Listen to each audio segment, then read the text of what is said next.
Assalamualaikum warahmatullahi wabarakatuh.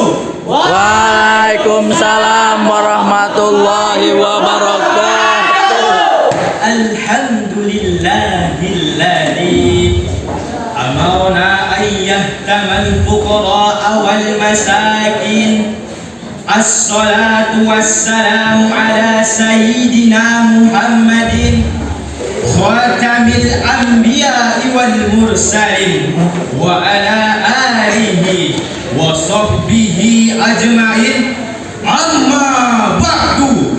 Dengan hati yang kami muliakan, hadirin sebangsa dan setanah air yang kami banggakan, di tengah kondisi ekonomi yang masih lemah, di mana kondisi masyarakat bawah semakin susah, resah, gelisah, nafas pun terengah-engah, dan tidak sedikit yang sudah mulai menyerah, kita justru dibuat takjub dengan data yang disampaikan oleh Badan Amil Zakat Nasional yang mengatakan bahwa potensi zakat, infak dan sedekah di Indonesia mencapai 500 triliun rupiah, 327 triliun dari potensi zakat dan 187 triliun dari potensi wakaf. Potensi ini setara dengan 25% dari capaian APBN tahun 2021 di negeri tercinta kita, Indonesia.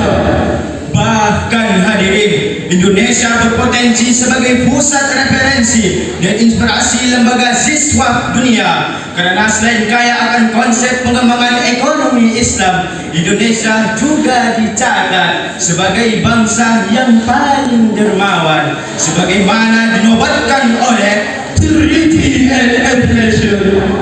Namun sayang hadirin, potensi yang begitu luar biasa belum diimbangi dengan pengelolaan yang transparan, memberdayakan dan mensejahterakan. Kondisi ini diperparah lagi dengan adanya lembaga amil zakat dan filantropi yang terjerat kasus korupsi untuk memperkaya diri sendiri.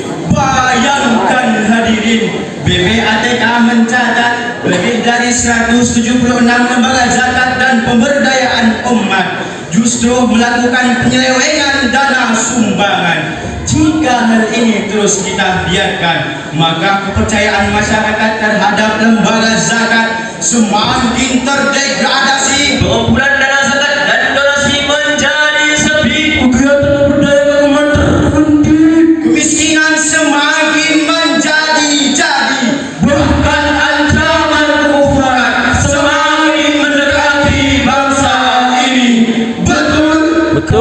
Al-faktu ayyakuna al-kufra na'udhu billahi min zalik. Oleh karenanya hadirin, penggunaan zakat untuk kesejahteraan umat menjadi tema syariah Quran yang akan kami bawakan pada kesempatan kali ini, dengan berlandaskan Al-Quran surah At-Taubah Udah ya ayat Pak, fokus yang 103. sepakat.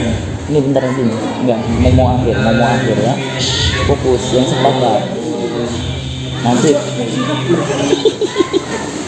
Nanti bentar lagi, oke? Siap. Bismillahirrahmanirrahim. Siap ya, fokus ya. Nanti saya koordinasi.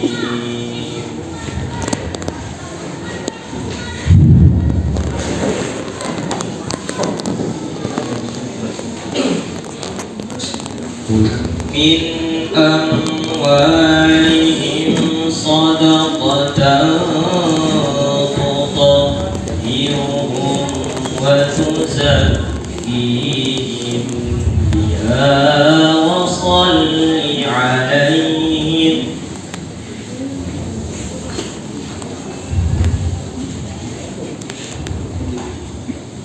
Inna salataka sakanun lahum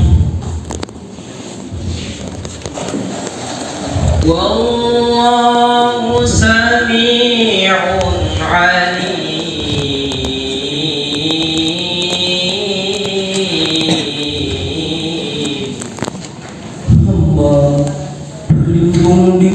kekuasaan-Mu ya Allah, dari usilkan setan yang terkutuk dengan menyebut nama-Mu ya Allah yang Maha Pengasih lagi Maha Penyayang. Ambillah zakat dari sebagian harta mereka. Dengan zakat itu kamu dapat membersihkan dan mensucikan jiwa mereka, dan berdoalah untuk mereka. Sesungguhnya doamu itu dapat menjadi ketenteraman jiwa bagi mereka, dan Allah Maha mendengar lagi Maha mengetahui. Dewan Hakim yang mulia, hadirin yang berbahagia, asbab nuzul ayat tadi berkenaan dengan permohonan Abu Lubabah beserta kedua sahabatnya yang mendatangi Rasulullah SAW untuk memohonkan ampunan dan dihapuskan segala dosa dan kesalahan dengan menyumbangkan harta mereka. Namun ketika itu Rasulullah menolaknya dan mengatakan, Ma umirtu an akhudha min amwalikum syai'a. Aku tidak diperintahkan untuk mengambil harta kalian. kemudian Allah menurunkan ayat ini. Demikian penjelasan Ibnu Jarir At-Tabari dalam kitabnya Tafsirut Tabari, Jami'ul Bayan an Ta'wili Anil Quran, jilid 11 halaman 659 baris kelima bagian bawah. Dalam perspektif ilmu ma'ani, dalam ayat tadi Allah Subhanahu wa taala menggunakan kalam insya talabi dengan sifat fi'lul amr. Artinya Allah Subhanahu wa taala menuntut Rasulnya agar mengambil zakat sebagai sarana mensucikan diri dan harta mereka. Melalui ayat ini pula Allah Subhanahu wa taala mengisyaratkan pentingnya pengelolaan dana zakat secara profesional dan optimal untuk kepentingan dan kesejahteraan umat seluas-luasnya. Dengan demikian, zakat memiliki peran strategis dalam mengentaskan kemiskinan, karena zakat merupakan rukun Islam yang merefleksikan rasa syukur dan tekad agar mensucikan manusia dari kemiskinan dan dosa dengan menyumbangkan sebagian harta kekayaannya melalui visi persaudaraan. Kemudian timbul pertanyaan, bagaimana zakat diyakini sebagai solusi pengentasan dari kemiskinan? Sebagai jawabannya, mari kita renungkan firman Allah Subhanahu wa taala dalam Al-Qur'an surah At-Taubah ayat 60.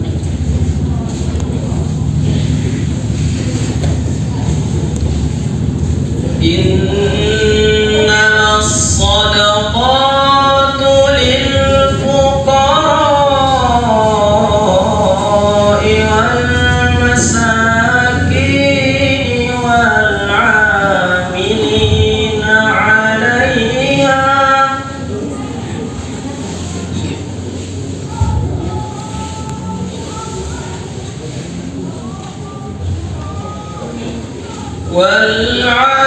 والعاملين عليها والمؤلفة قلوبهم وفي الرقاب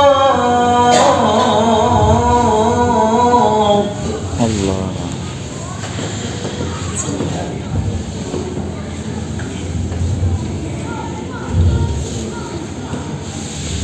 وفي الرقاب والغارمين وفي سبيل الله وابن السبيل Allah. فريضة من الله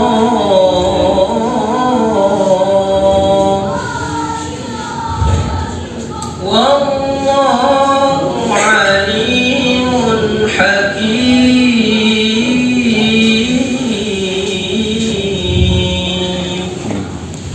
صدق الله العظيم.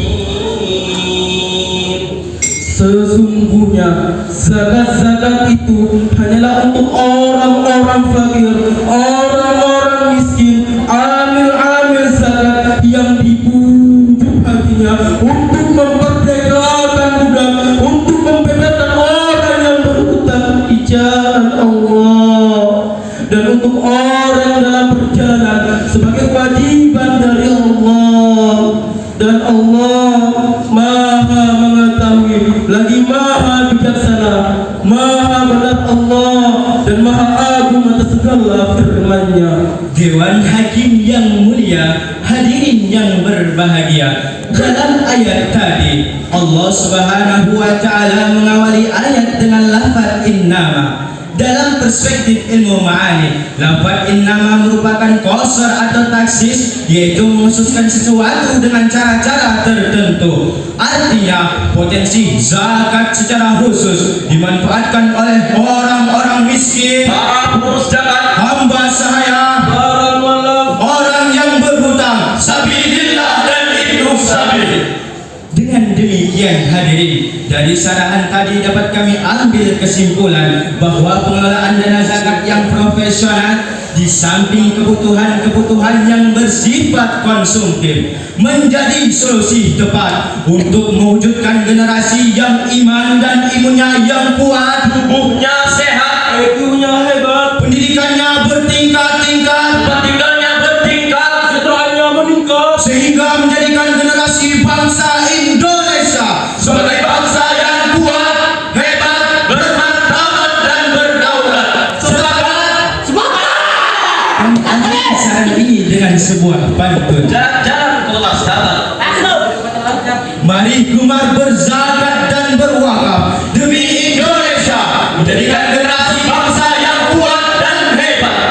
Wassalamualaikum warahmatullahi wabarakatuh. Waalaikumsalam warahmatullahi